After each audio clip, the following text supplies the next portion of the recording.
한 해의 마지막을 예배로 드리고 또 새해를 예배로 맞이하기 오신 여러분들에게 주님의 은혜와 축복이 함께 하시기를 축원합니다. 오늘 밤에는 새해의 표인 감사한 100년, 착하고 충성된 100년에 대해서 그냥 간단하게 설명하는 걸로 설교를 대신하려고 합니다. 그래도 되겠죠? 예. 저희 교회가 이제 내년에 이제 100주년을 맞이합니다. 이 100주년을 되돌아보는 이 시점에서 우리가 뒤를 돌아보고 또 우리가 앞을 바라봤을 때 하나님께 기도하면서 하나님이 이제 이 그 주제를 주셨어요. 감사한 100년, 착하고 충성된 100년입니다. 우리 방송실에서 욥기 42장 7절을 좀 찾아주시겠습니까? 욥기 42장 7절입니다. 여기 보면은 그 하나님께서 이제 욥기에 결론적으로 얘기를 해주시는 장면이 나옵니다. 여호와께서 욥에게 이 말씀을 하신 후에 여호와께서 대만 사람 엘리바스에게 이르되 내가 너와 내 두 친구에게 노하노니 이는 너희가 나를 가르쳐 말한 것이 내 종 욥의 말같이 옳지 않음이라 이런 말을 했습니다. 여기 보면 너희가 나를 가르쳐 말한 것이라는 표현이 나와요. 욥의 세 친구와 욥의 가장 큰 차이는 뭐냐면은 나를 가르쳐, 그래서 나가 누굽니까? 하나님이죠. 하나님을 가르쳐 말한 것이 달랐어요. 이거를 좀 고상한 말로 말하면 신학이다 이렇게 말해요. 하나님에 대해서 어떻게 말하느냐 하는 것을 신학이라 그럽니다. 욥의 세 친구들이 욥과 달리 하나님께 책망을 받은 이유는 뭐냐면 신학이 틀렸기 때문에 그렇습니다. 그 신학이 병들어서 그렇습니다. 전문적인 신학을 배우지 않아도 많은 사람들에게는 여러 가지 신관이 있습니다. 그리고 그 신에 대한 생각들을 갖고 있어요.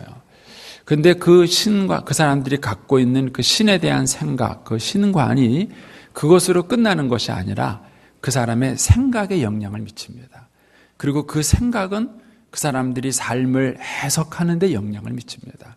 그 욥의 친구들 같은 경우를 보면 그들은 하나님을 그 인과응보로 심판하시는 하나님으로만 생각을 했습니다. 한없이 자비하시고 또 기다려주시고 용서해주시는 그런 하나님을 보지 못한 것이죠.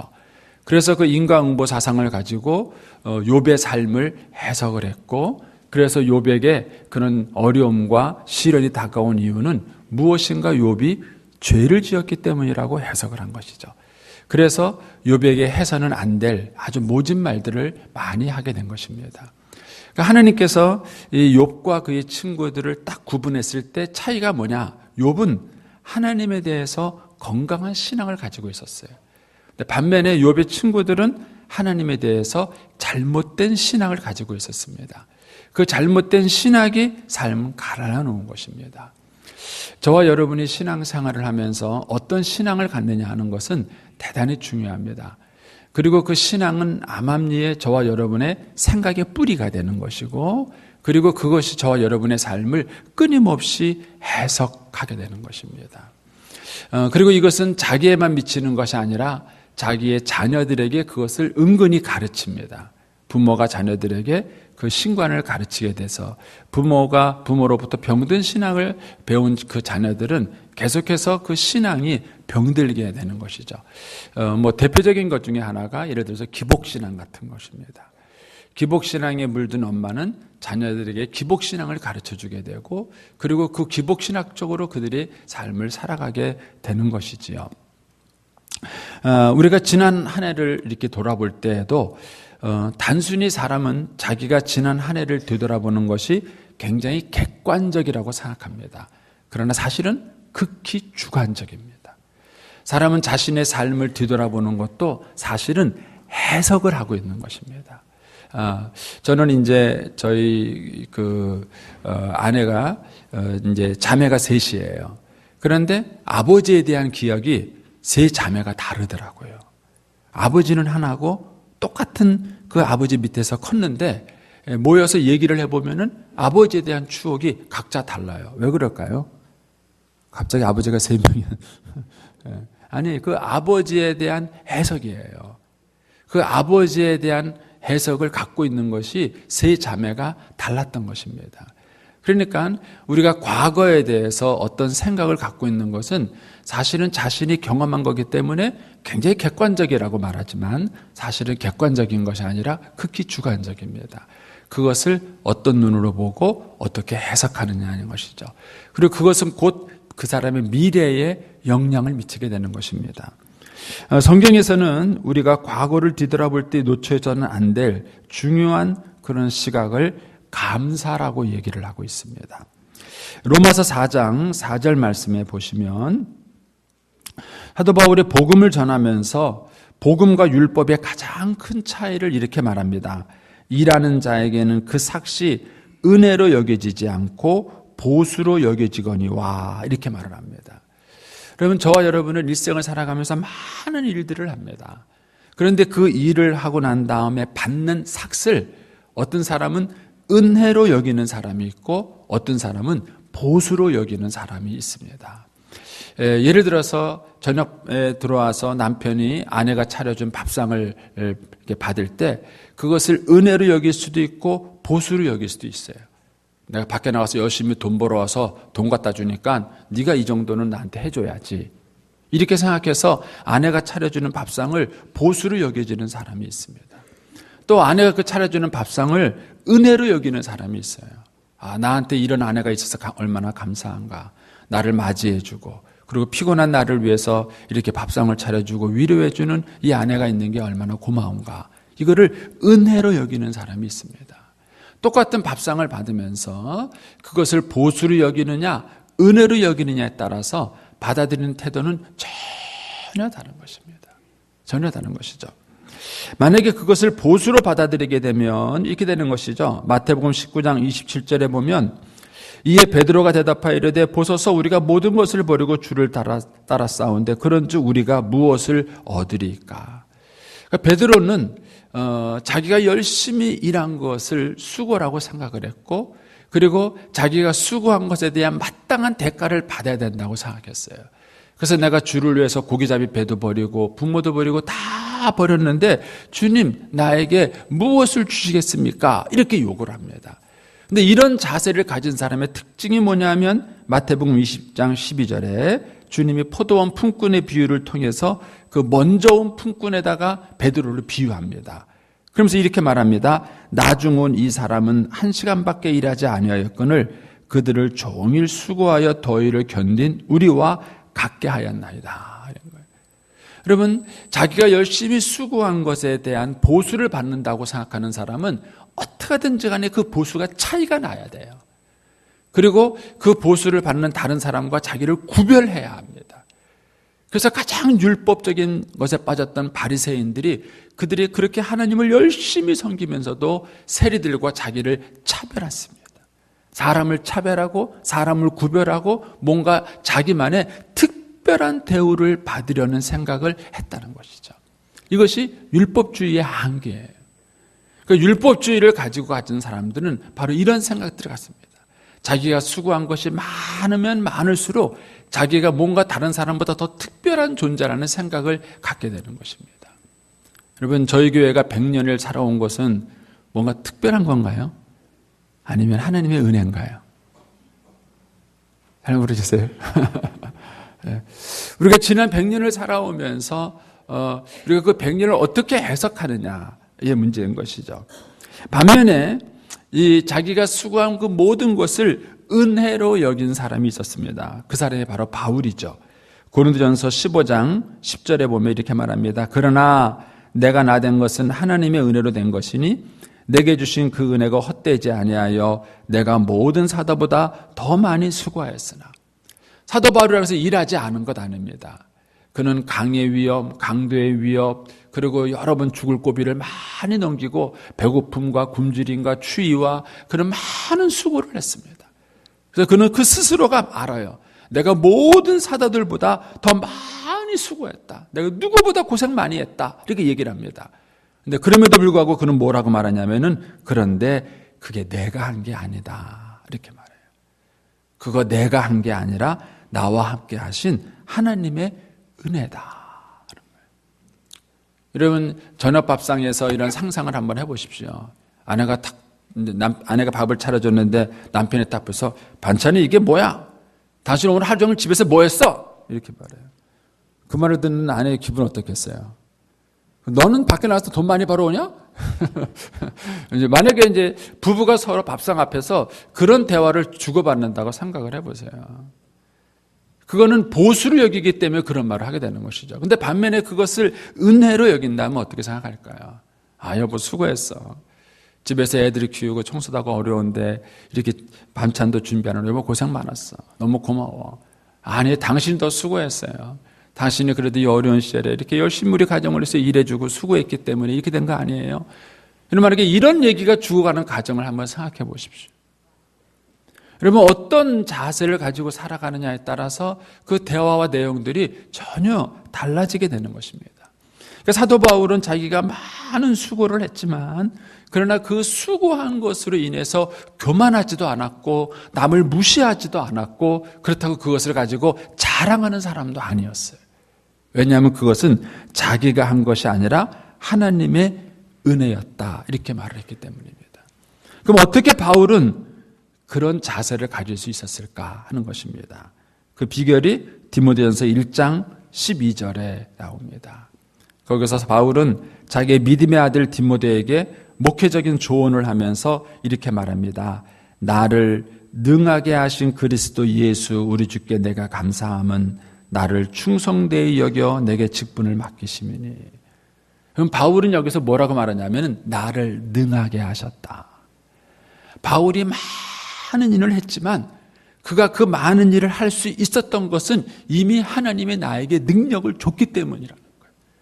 그 능력을 줬기 때문에 하나님이 주신 그 능력을 가지고 내가 일할 수 있었다라는 것이 바울의 고백이에요. 여러분 이것이 일하는 사람의 큰 차이예요. 자기가 수고하고 대가를 바라는 사람과 먼저 하나님께 은혜를 받고 수고하는 사람의 차이입니다. 지난 100년의 우리의 삶이 어떤 삶이었습니까? 우리가 수고한 것에 대해서 보상을 받아야 될 단계입니까? 100년이 지난 지금 아니면 하나님께서 이미 우리에게 많은 은혜를 주셨기 때문에 이미 우리는 받은 것으로 수고한 것입니까? 바울은 이미 자기를 능하게 하신 그 하나님, 나에게 능력을 주신 그 하나님 때문에 내가 수고할 수 있었다 이렇게 말을 하는 거예요. 그래서 바울은 늘 빚진 자의 마음이었어요. 나는 이미 받았다. 갖고 있었다. 그리고 이미 받은 것으로 나는 이 수고를 하고 있다. 이 생각을 했기 때문에 그는 여러 사도들보다 많은 수고를 하였지만 그럼에도 불구하고 그는 교만하지도 자랑하지도 다른 사람을 무시하지도 않았던 것입니다. 우리가 이제 지난 100년을 뒤돌아보면서 저와 여러분의 마음속에 이 감사로 100년을 해석하는 마음이 있었으면 좋겠습니다. 그래서 제가 다음 주에 오시면 뭘 하나 붙여놓을 거예요. 네, 그게 뭐냐면 1번부터 100번까지 쓰여져 있는 종이를 이렇게 제가 붙여놓을 텐데 여러분들이 한번 그 1번부터 100번까지 중에서 지난 100년을 뒤돌아보면서 감사 제목들을 한번 걷어 적어 보시기 바랍니다. 개인적인 거 말고 교회적인 걸로 여러분들이 지난 100년을 되돌아보면서 이게 참 감사했다 하는 걸 여러분들이 적어 주십시오. 그리고 적기만 하면 안 돼요. 왜냐하면 무책임하게 적을 것 같아요. 그래서 물질이 있는 곳에 마음이 있다. 그거 제가 생각해서 한 100만 원씩 할까? 그러면 아무도 안 적을 것 같아요. 그래서 우리의 믿음의 수준에 맞게 감사 제목 하나당 10,000원씩 하려고 그래요. 그러면은 100가지 적으면 얼마죠? 100만 원이에요. 그래서 그 100만 원은 그대로 모아서 내년에 우리 청년들이든 학생들이든 단기 선교를 가면은 거기다 후원을 해주려고 그래요. 괜찮겠죠? 네, 한번 생각해 보시고 우리가 지난 100년을 한번 이렇게 뒤로 뒤돌아보면서 그냥 막연하게 할 게 아니라 하나님께서 우리를 지난 100년 동안 우리에게 어떤 은혜를 주셨는가 하는 그 감사를 한번 묵상을 해보시고 또 감사로 우리의 100년을 한번 해석하는 시간이 되었으면 좋겠습니다. 그럼 남은 또 하나님께서 우리에게 100년을 주실 거라고 생각했는데 제 생각에는 그 전에 주님 오실 것 같아요. 시대가 하도 험악해서 주님이 그 전에 오실지 모르겠어요. 어쨌든 앞으로 또 하나님께서 우리에게 또 다른 100년을 주실 거라고 기대하면서 그 100년을 바라보면서 그러면 이번에는 어떤 자세로 살아갈 것인가 했을 때 하나님이 오늘 본문에 있는 말씀을 주셨습니다. 이 본문에 보면은 세 사람의 종이 얘기 나오죠. 두 사람이 칭찬을 받고 한 사람이 책망을 받았습니다. 그런데 두 사람의 칭찬받은 내용이 똑같아요. 뭐죠? 착하고 충성된 종아. 착하고 충성된 종아. 그래서 우리의 남은 100년은 착하고 충성되게 살았으면 좋겠습니다. 그래서 지난 100년을 감사하면서 앞으로 남은 100년의 우리의 삶의 목표는 착하고 충성된 삶의 모습으로 살았으면 좋겠습니다. 이걸 좀 이해하기 위해서 오늘 본문을 조금 설명을 드리겠습니다. 여러분들이 이미 이 달란트 비유는 많이 알 거라고 생각하고 또 제가 끝나고 또 축복 기도도 해야 되고 제 컨디션도 별로 좀 안 좋고 그래서 제가 이 아주 굉장히 핵심적인 얘기만 하겠습니다. 여러분 잘 따라오셔야 됩니다. 자, 오늘 본문에 그 세 가지 그 인물이 나오는데 주인공이 누구라고 생각하십니까? 5달란트, 2달란트, 1달란트 받은 사람이 나오는데 이 세 사람 중에서 주인공이 누구라고 생각하세요? 예? 1달란트요? 어떻게 하셨어요? 예.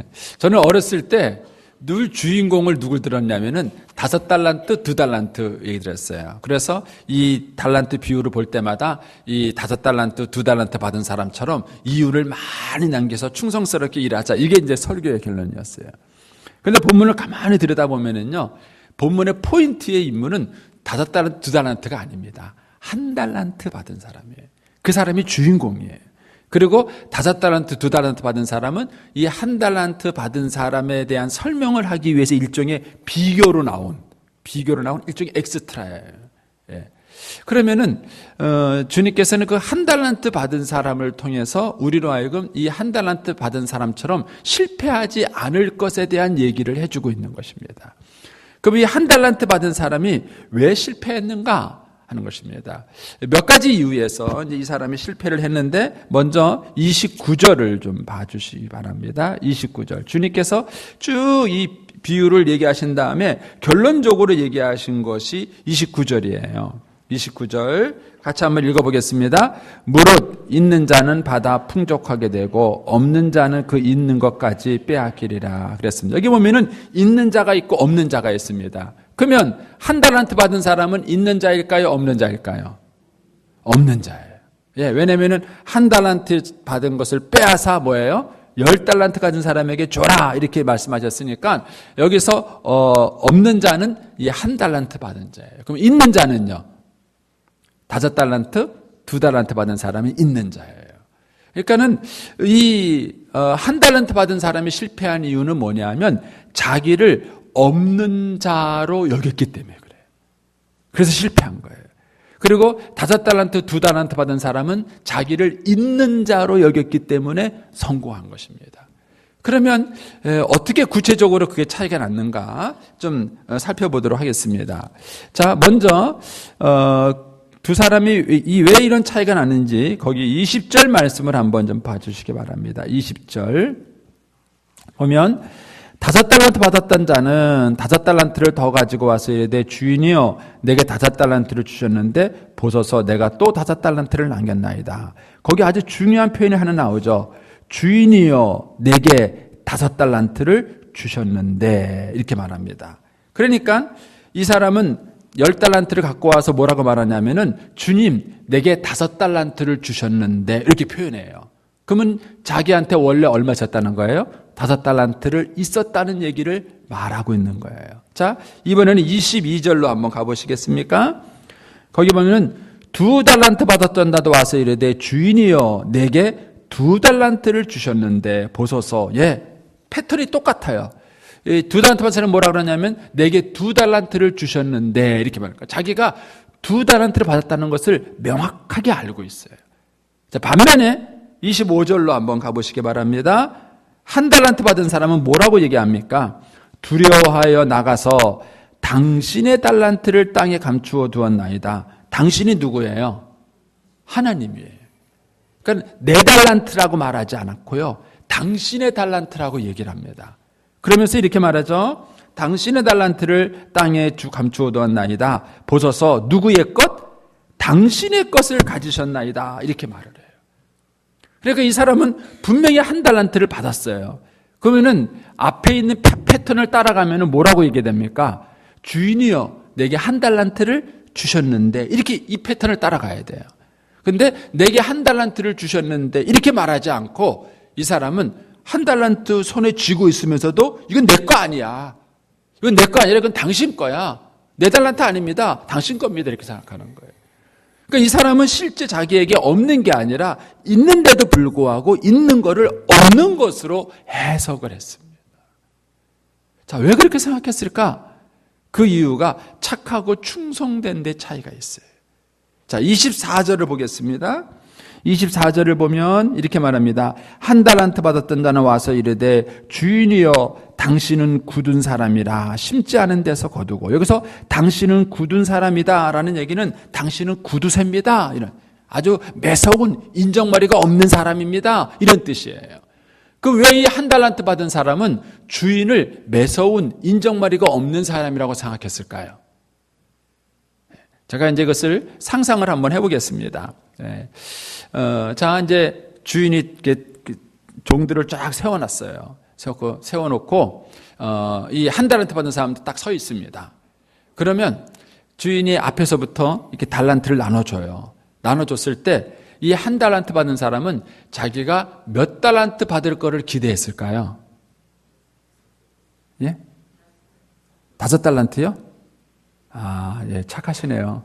예. 그럼 생각해 보세요. 여러분이 만약에 그 자리에 있다고 생각해 보시고, 여러분 같으면은 지금 이제 앞에서부터 주인이 이렇게 나눠줬을 때, 적어도 여러분은 어느 정도 받기를 기대하세요? 예? 2달란트요? 굉장히 겸손하시네요. 예. 여러분 가만히, 사람이 자기 자신을 어떻게 평가하는가 보셔야 돼요. 제가 볼 때는 이 사람은 최소한 5달란트. 최소한이에요. 그리고 적어도 자기는 10달란트는 받을 거라고 생각했을 것 같아요. 그러면 여기 있는 사람들 중에서는 그래도 자기가 제일 낫다고 생각하는 거예요. 별 동의를 안 하시는. 예. 그러면 제가 언젠가 여러분에게 그런 말씀을 드린 적이 있죠. 여러분들이 봉급을 받아가지고요. 봉급을 딱 받으실 때 이렇게 많이 줘! 이래 본 적이 있는 사람 있으세요? 없어요. 그럼 이 중에 혹시 사장님 계세요? 사장님? 네.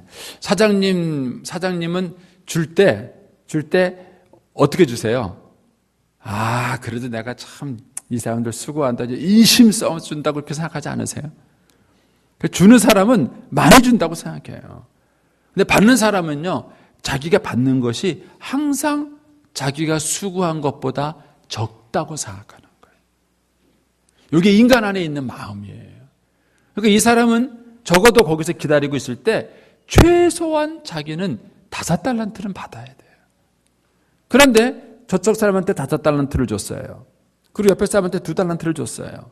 근데 자기 와서는 1달란트를 줬어요. 여기에서 그 주인에게 삐진 거예요. 이런 인정머리 없는 사람 같으니라고, 이런 구두쇠 같으니라고 나를 그렇게밖에 평가 안 해? 나에게 이것밖에 안 줘? 이렇게 생각을 한 거예요. 여기서 이 사람이 그 주인을 매서운 사람이라고 생각한 겁니다. 이렇게 그 주인, 여기서 말하는 주인은 하나님을 비유한 것인데, 하나님에 대해서 불만을 가지고 있는 사람의 특징이 뭐냐 하면 자기가 가지고 있는 것을 부정한다는 겁니다. 자기가 가지고 있는 것을 부정해요. 하나님, 왜 내 인생이 나만 이렇게 어렵게 만드세요? 왜 하나님 나에게만 왜 이런 시련을 주세요? 왜 하나님 나는 왜 좋은 집에서 태어나지 않게 하세요? 왜 하나님 나에게만 건강을 주지 않으세요? 이렇게 말을 하는 거예요.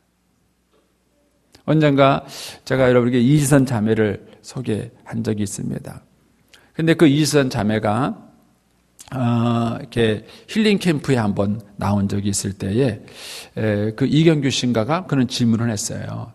만약에 당신이 화상 입기 이전의 모습으로 돌아갈 기회가 주어진다면 그거를 거절한다고 말한 적이 있다 그러는데 사실입니까? 이렇게 말하니까 이재현 씨가 사실이라고 얘기해요.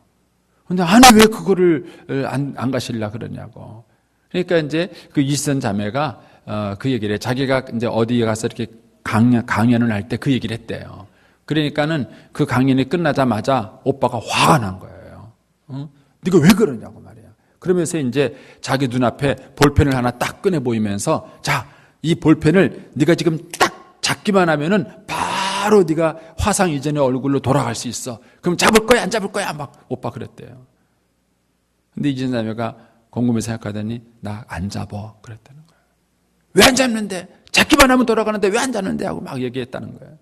그러니까 그 이진 자매가 그랬다는 거예요. 자기는 화상을 입고 난 다음에 자기가 얼마나 많은 은혜를 받고 많은 축복을 받은 사람인가를 자기가 깨달았다는 거예요. 화상을 입기 전에는 자기가 깨닫지 못했던 것들을 화상을 입고 난 다음에 자기는 너무 많은 걸 깨달았다는 거예요. 만약에 이런 깨달음이 있는 상태에서 옛날 화상 입기 전의 모습으로 돌아갈 수 있다면 자기는 돌아가고 싶다는 거예요. 그러나 이런 깨달음을 잃어버리고 옛날에 그 아름다운 얼굴로 돌아가려고 한다면 자기는 차라리 지금이 더 낫다는 거예요. 그러면 그 말을 이해할 수 있겠어요? 사실 여러분과 저에게는요, 많은 것들이 주어졌어요. 이미 여러분들은 대한민국에 산다는 것 자체가 특혜예요. 그럼 밖에 나가보세요. 우리가 아프리카 같은 데 얘기도 듣지만은요, 물 한 모금 먹기 위해서 먼 거리를 걸어가야 하는 애들이 많아요. 우리는 집에서 꼭지만 틀으면 물이 나오잖아요. 이미 저와 여러분에게는 많은 것을 소유하고 가지고 있습니다. 그런데 하나님에 대해서 불만스러운 마음을 가진 사람, 조금 더 고급스럽게 생각하면 그 신학이 병든 사람은요, 어떤 것을 가져도 가진 줄 모릅니다. 자기 손에 하나님께서 아무리 많은 것들을 주어도 그것을 자기가 소유한 줄 모르는 거예요. 요거를 주님께서는 뭐라 그러냐면은 착하다, 악하다 이렇게 표현하시고, 5달란트와 2달란트 가진 사람은 하나님에 대해서 착한 마음을 가지고 있었어요. 그래서 하나님에 대해서 착한 마음을 가진 그 사람들은요, 무엇을 받아도 감사하고, 그리고 자기가 소유하고 있는 것이 무엇인지를 볼 줄 알고 알 줄 아는 사람이에요. 이것도 감사하고 저것도 감사하고 이것도 감사할 줄 아는 사람이에요.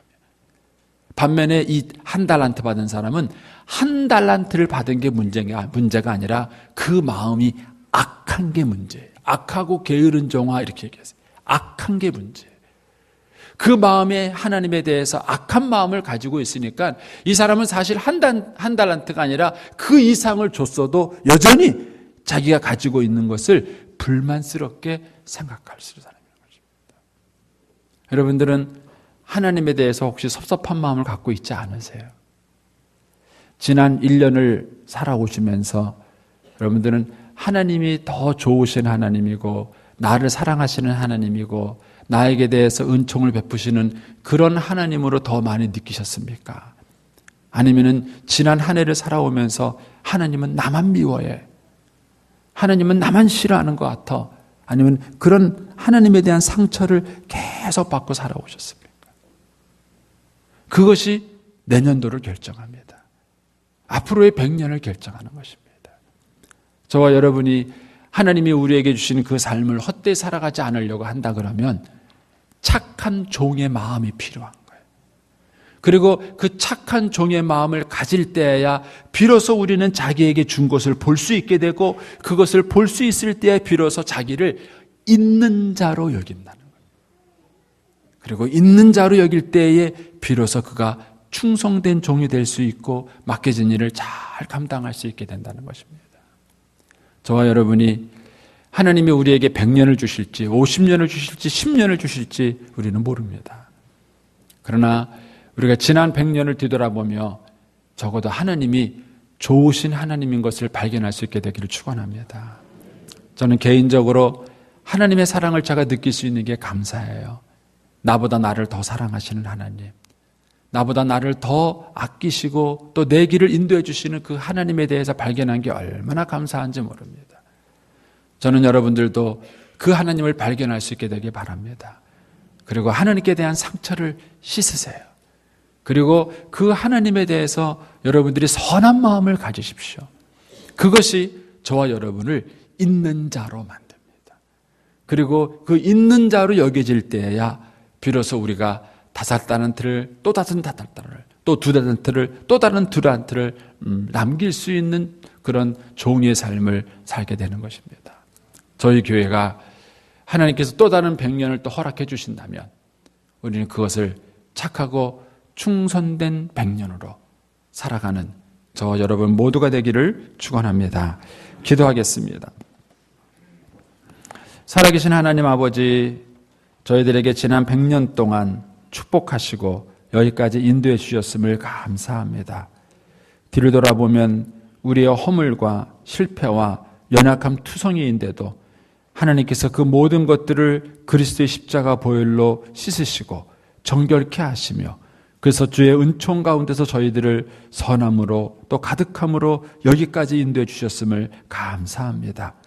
이제 또 다른 100년을 바라보며 우리가 하나님 앞에 착하고 충성된 종으로 살아갈 수 있게 하여 주시옵소서. 예수님의 이름으로 기도 올리옵나이다. 아멘.